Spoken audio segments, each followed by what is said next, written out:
लोकसभा चुनाव का समय है। लोग पार्टी में आते हैं और जाते हैं।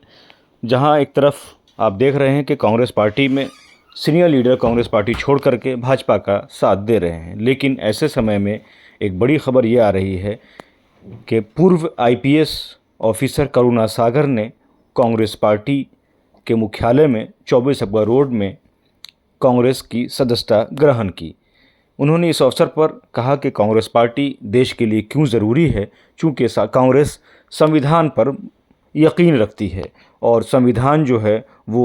हमारी राष्ट्रीयता की मजबूत की एक बड़ी मिसाल है। जहां लोग एक तरफ बात कर रहे हैं कि 400 पार हमें सीट दे दें, हम संविधान बदल देंगे। ऐसे समय में कांग्रेस पार्टी इसलिए ज़रूरी है कि देश में संविधान बचा रहे। करुणा सागर,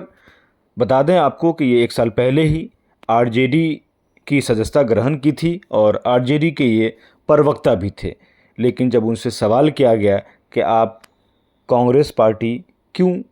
ज्वाइन कर रहे हैं, उन्होंने कहा कि ये मेरे लिए बड़ा सौभाग्य है जो देश के लिए कांग्रेस पार्टी का जो एक इतिहास है, देश को संवारने में, बनाने में, ऐसी पार्टी की विचारधारा के साथ हमें हाथ मजबूत करना है। चूँकि ज़रूरी है कि भविष्य में युवा ख़ास करके जो आज बेरोज़गारी की मार झेल रहे हैं, जिनको रोज़गार नहीं मिल रहा है, अनएम्प्लॉयमेंट की संख्या बढ़ती जा रही है, ऐसे समय में कांग्रेस ही उन तमाम लोगों की उम्मीदों पे खड़ा उतर सकती है। इस अवसर पर करुणा सागर से हमारे संवाददाता ने बात की। आइए सुनते हैं क्या कहा उन्होंने। मैंने कहा इतिहास का विद्यार्थी हूँ, मुझे आज गूज बम्प्स हो रहे हैं। ये देखिए जो मॉडर्न इंडियन हिस्ट्री जो है, आधुनिक भारत का जो इतिहास है और कांग्रेस का इतिहास है, दोनों में अन्योन्याश्रय संबंध है, दोनों इंटरट्वाइंड है। तो आज जो पार्टी 1885 में शुरू हुई थी, उस पार्टी को आज ज्वाइन करते हुए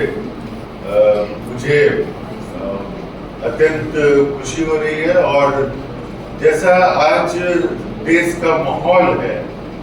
इस समय जब संविधान खतरे में है, नागरिक अधिकार खतरे में है, हम ब्यूरोक्रेसी से आते हैं और ये बात बड़ी जिम्मेवारी से कह रहे हैं कि हमारी तरफ बहुत सारे ब्यूरोक्रेट जो सर्विस में हैं अभी अपने आप को बहुत असहाय महसूस करते हैं, बहुत मजबूर महसूस करते हैं और बहुत नाखुश हैं। जिस तरह से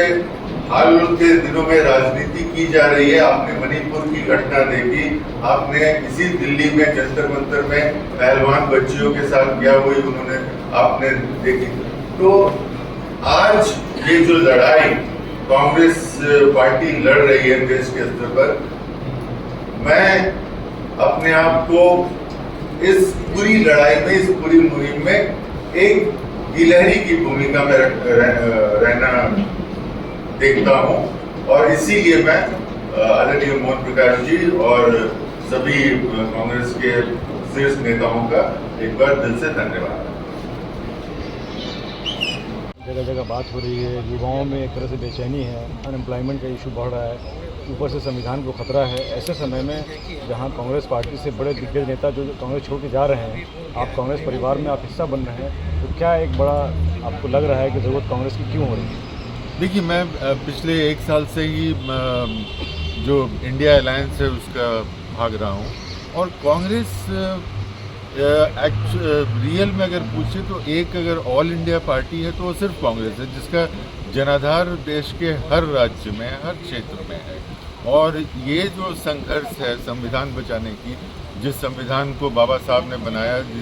जो महात्मा गांधी के सपनों का संविधान था, तो आज चॉइस है कि गांधी का संविधान चाहिए या गोडसे का संविधान चाहिए। अब देखिए, बीजेपी के नेता लगातार ये कह रहे हैं कि आप हमें ज़्यादा सीटें दीजिए ताकि हम संविधान में आगे चलकर परिवर्तन ला सकें। तो ये लड़ाई जो है, ये किसी व्यक्ति विशेष की लड़ाई नहीं है, ये मुद्दों की लड़ाई है, आम आदमी के मुद्दों की लड़ाई है, आम आदमी के रोजी रोटी की लड़ाई है, बेरोजगारी की लड़ाई है, महंगाई की लड़ाई है, गरीबी की लड़ाई है। और इस लड़ाई में मैं एक छोटी भूमिका में रहना चाहता हूं, क्योंकि कांग्रेस पार्टी पूरे देश के स्तर पर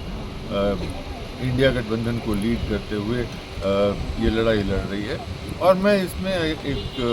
अपनी भूमिका देना चाहता हूं। बिहार में गठबंधन बहुत मजबूती से लड़ रहा है, आपको क्या लग रहा है कितनी सीटें आप लोग अपेक्षा कर रहे हैं? देखिए, मैं ना सिफालिजिस्ट हूँ ना ज्योतिष हूँ, तो मैं ये तो नहीं कह सकता हूँ कि कितनी सीटें, लेकिन हमारी स्थिति बहुत मजबूत है और हमारा परफॉर्मेंस बहुत अच्छा होगा। मुख्य मुद्दा क्या है जमीन पर? भाजपा से लड़ने के लिए तो बहुत सारी चीज़ें हैं, जैसे महंगाई है, बेरोजगारी है, गैस है, पेट्रोल है, उसके बाद उनका जो सांप्रदायिक कार्ड खेल रहे हैं लोग वो है। उससे बड़ी लाइन क्या आप लोग खींच रहे हैं जिससे पब्लिक आपकी तरफ आकृष्ट हो? देखिए, इससे बड़ी लाइन हो क्या सकती है जब आप आम आदमी के मुद्दों की बात करते हैं, क्योंकि ये जो मुद्दे हैं वो आम आदमी से संबंध रखते हैं, उसकी जो रोज़ की जो जिंदगी है उससे संबंध रखते हैं। और आगे जो, जैसे हमने कहा कि आज जो संविधान को बदलने की कोशिश हो रही है, जिस तरह से एजेंसीज का, मैं चूँकि पुलिस के बैकग्राउंड में रहा हूँ और हमने एजेंसीज की फंक्शनिंग देखी हुई है, तो आज जिस तरह से जांच एजेंसीज का दुरुपयोग किया जा रहा है, आप आए दिन देखते हैं कि अनेक कोर्टों ने ईडी के ऊपर स्ट्रिक्चर्स पास किए हैं, लेकिन इसके बावजूद जिस तरह से काम हो रहा है, अपोजिशन के लीडर्स को जिस तरह से परेशान किया जा रहा है, वो जनता देख रही है और जनता इसका जवाब समय पर इस चुनाव में जरूर देगी। पूर्व से अलग एक चीज़ बताइए, इंडिया अलायंस जब आएगी, बिहार की स्थिति ऐसे भी बहुत मामलों में ठीक नहीं है, बहुत पहले से 25-30 सालों से, तो क्या नया करेगी कि बिहार जो है प्रगति के मामले में अन्य राज्यों की बराबरी कर पाए, कम से कम 5-10 के अंदर तो आए? देखिए, बिहार में बेरोजगारी एक बहुत बड़ा मुद्दा है और पिछले 17 महीने जो हम लोगों ने सरकार वहाँ पर चलाई बिहार में, तो उसमें हम लोगों ने लगभग 5 लाख रोजगार देने का काम किया और इसके अलावा स्वास्थ्य विभाग में, शिक्षा विभाग में, पुलिस विभाग में और अन्य विभागों में रोजगारों की संरचना